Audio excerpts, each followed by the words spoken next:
Hello mga ka-super!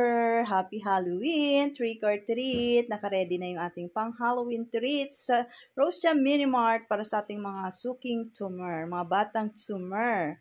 At nakapamigay na ako dun sa mga HOA. Nag-ikot na sila, ang dami. Mga gamis naman yung binigay ko kasi puro na sila candies yung ibang mga HOA. Kaya gamis naman sa akin. Nung nasimo to. Tapos sako naman, ang papamigay ko, meron tayo itong 50 packs ng mga candies, may mga toys din dyan, lollipops, gummies, yan nandyan. 50 packs yan, yan ating ibibigay mamaya at meron tayo dito mga price to. Hindi ko na lang pakita, basta ano yan, may price yan dyan. At ito, meron tayo ditong top 3 na mga best Halloween attire. Yung top 1 natin, meron na tayong nakapack and meron tayong pakash. Ay, nalaglag. Oh.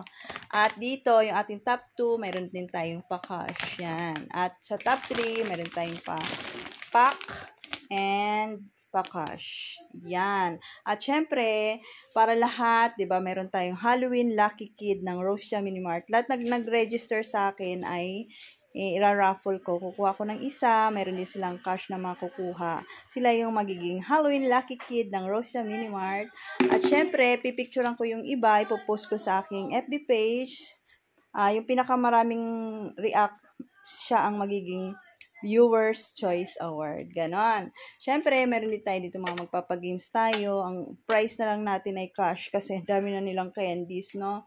So, yan. Yan. Ready na. So, ako naman ay magre-rest muna kasi medyo sumakit ang aking loo, no?